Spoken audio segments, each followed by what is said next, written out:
రాధా గాయత్రి చివరి ఫోన్ కాల్ను బయటపెట్టారు ఆమె తల్లిదండ్రులు. తల్లితో భర్త ప్రవర్తన చెప్పి వాపోతుంది రాధా గాయత్రి.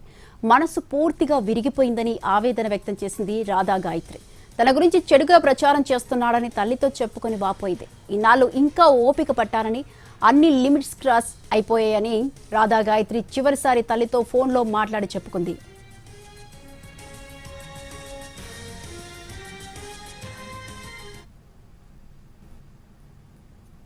వాడు జంప్ అయిపోయాడమ్మా.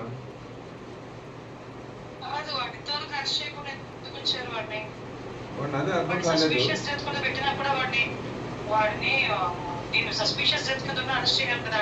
అవునమ్మా, ముందు సిపి గారితో మాట్లాడమ్మా. మనకి DCP 2 వస్తుందమ్మా. South DCP madam Prashanthi madam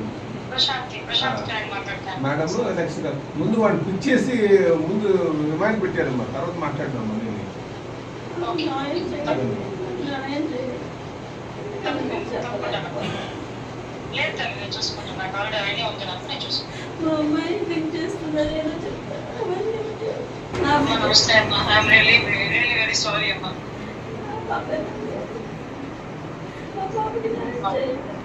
నాలాంటి తల్లిదండ్రులకు న్యాయం చేసే వాళ్ళు అవుతారు.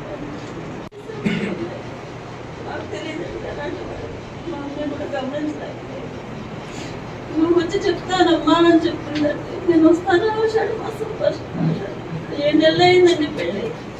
అమ్మ వాడిని అరెస్ట్ చేస్తారని తెలిసిన తర్వాత వాడు జంప్ అయిపోయాడమ్మా.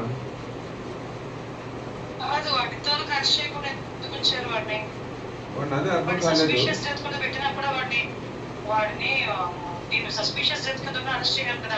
అవునమ్మా, ముందు సిపి గారితో మాట్లాడమ్మా.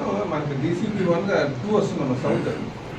South DCP madam Prashanth